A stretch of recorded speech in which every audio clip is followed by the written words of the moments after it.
হরে কৃষ্ণ। আজকে আমাদের যে নিয়ে আলোচ্য জন্মাষ্টমী। যে জন্মাষ্টমী সম্পর্কিত আমরা কোন দিন ব্রতটা পালন করব। এখানে কোন দিনের মধ্যে বলা হচ্ছে 26শে আগস্ট সোমবার না 27শে আগস্ট মঙ্গলবার। এই দুটি দিনের মধ্যে নির্ধারণ কোন দিন এই ব্রত পালন করা কর্তব্য। পরবর্তী বিলাস অনুসারে বলা হয়েছে যে দিনে রোহিণী সবর্ণতা, অর্থাৎ রোহিণী যদি যুক্ত হয় আর সূর্যোদয়ের পরে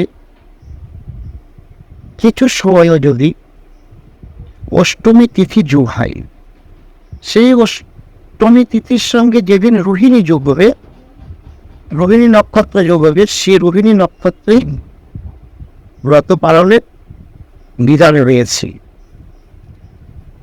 আবার দেখা যাচ্ছে অষ্টমী জন্মাষ্টমী ব্রতটা রোহিণী নক্ষত্র যে যুগ, সেই যুগটা মঙ্গলবারই পড়েছে। আবার সোমবারও ব্রত হচ্ছে।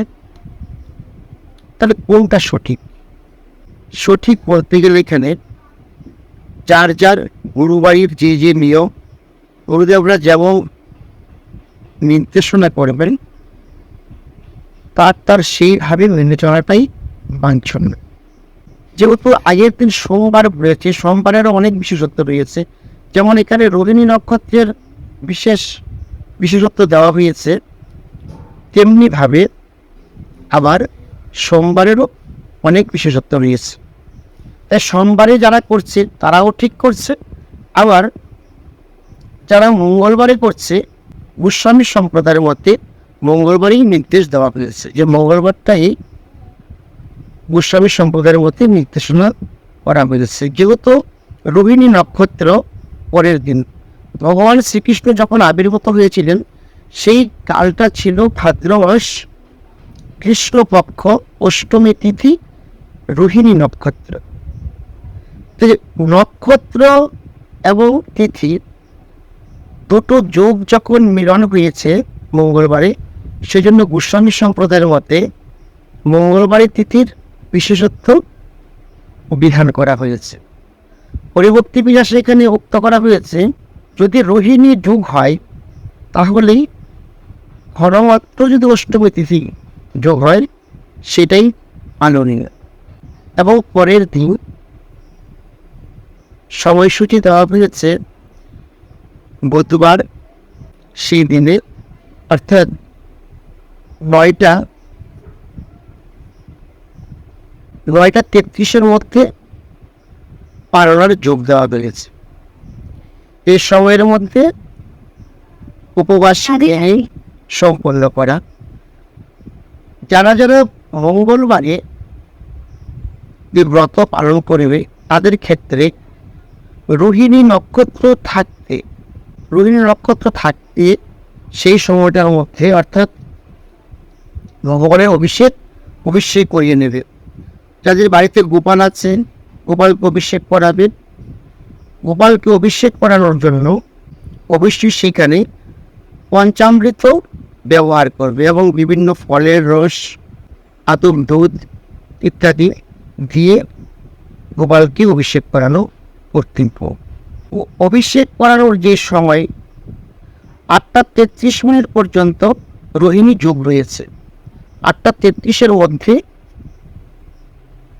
গোপাল ভগবানকে অভিষেক করানো বিশেষভাবে উল্লেখ করা হচ্ছে। আবার কেউ কেউ যদি মনে করে যে না, আমি রোহিণী নক্ষত্র ছাড়াই অর্ধরাত্রিতে পড়ব, সেটাও করা যেতে পারে, কিন্তু রোহিণী নক্ষত্রে পড়ার কথাই পরবর্তী বিলাসে সিদ্ধান্ত দিয়েছে। তার মধ্যে বিশেষত গুরু বাক্য, যার যার গুরু বাড়ি থেকে, গুরু আশ্রম থেকে যে যে নির্দেশ দেওয়া হয়েছে ব্রত পালনের, সে ঠিক সেইভাবেই করাটাই বাঞ্ছনীয়। গুরু বাক্যের উপরে আর দ্বিতীয় কোনো কথা হয় না। শাস্ত্র এই বলছে, ভক্তমাল গ্রন্থে গুরু ভক্ত বৈষ্ণব একটা উপাখ্যানে বলছে, গঙ্গার তীরে অনেক সাধু উঠিয়া করে সেখানে ভোজন করতেন। সে ভজনরত অবস্থাতে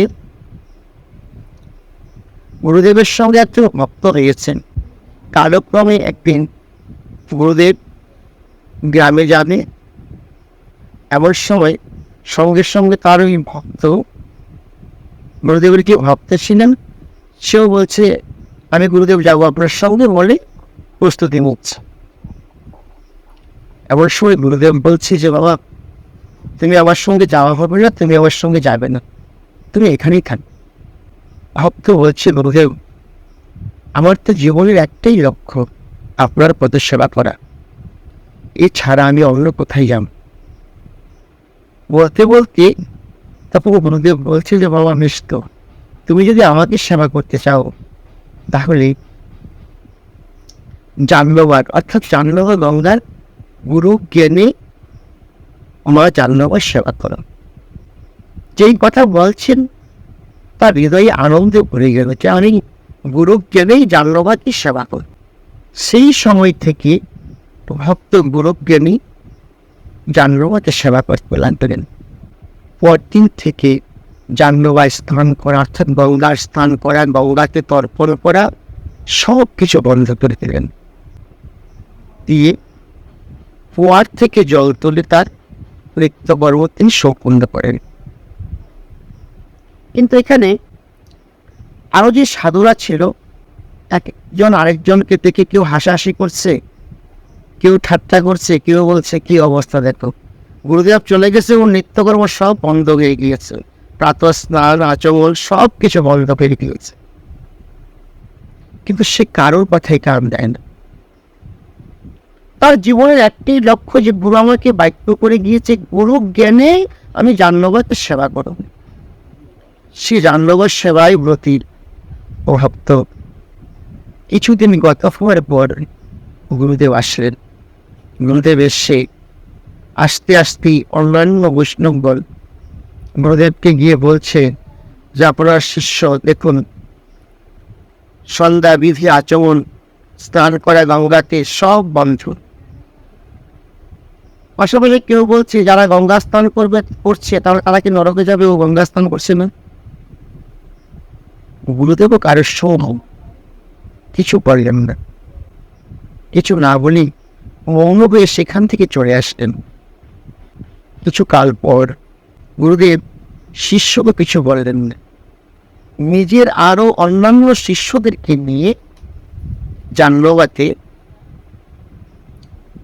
গিয়ে তিনি নিজেই স্নান করতে নামলেন। যখন স্নান করতে নামলেন সেই সময়ে গুরুদেব কণ্ঠ জলে নেমে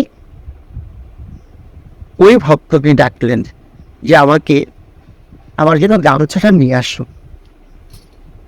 বলতে বলতে তো ভক্ত ভাবছে আমি যে গুরু জ্ঞানে এই জাহ্নবার সেবা করি, তা আমি গুরু জ্ঞানে জাহ্নবাকে সেবা করে সেই জাহ্নবার মধ্যে আমি কি করে পা,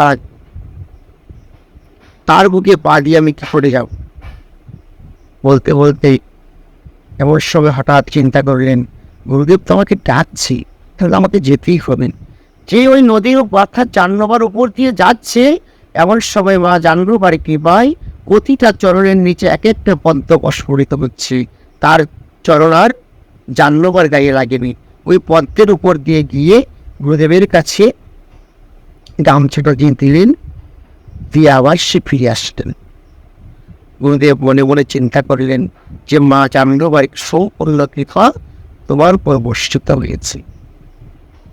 এই দৃশ্য সকলে দেখলেন, অন্যান্য ভক্ত যারা ছিলেন এবং সাধুগণ সকলে প্রার্থনা করতে লাগলেন যে আমরা না জেনে না বুঝে তোমাকে অনেক কিছু বলেছি, তোমরা আবার তুমি কৃপা করে আমাকে ক্ষমা করো। কিন্তু সে তো আদর্শ বৈষ্ণব, বৈষ্ণব কখনো কারো দোষ হয় না। তাই তিনি সকলের সঙ্গে হেসে বললেন যে না, আমি কারোর কোনো কথা কিছু মনে করিনি, আমার যেন গুরু বাক্য ঠিক থাকে, এ হচ্ছে আমার একমাত্র রঙ। তাই ভক্তমাল গ্রন্থের এই উপদেশ থেকে আমরা বুঝলাম, জানতে পারলাম যে একমাত্র গুরু বাক্যই হচ্ছে তার জীবনের একমাত্র আদর্শ। তবে সেই গুরু বাক্যটা অবশ্যই শাস্ত্রসম্মত হওয়া উচিত, যেহেতু শাস্ত্র এখানে দুদিনই অনুমোদন করেছেন, কিন্তু গোস্বামী সম্প্রদায়ের মতে পরাহি লিখেছেন। অতএব গোস্বামী সম্প্রদায়ের মতের অনুগত যারা, যে গুরু আশ্রমের যেভাবে অনুগত, সে ঠিক সেইভাবেই ওই নির্দেশ অনুসারেই জন্মাষ্টমী ব্রত পালন করা কর্তব্য।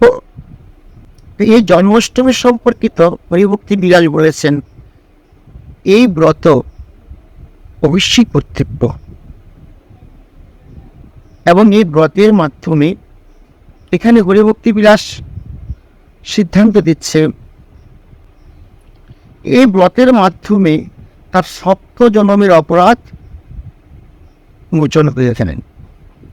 এক, জন্মাষ্টমী ব্রত। হরে কৃষ্ণ। যারা শ্রী শ্রী গীতাসঙ্গ আশ্রমের ভক্ত, তাদের জন্য অবশ্যই মঙ্গলবারেই ব্রত পালন করবে এবং বুধবারে নববর্ষে যোগ হওয়ার চেষ্টা করবে। হরে কৃষ্ণ।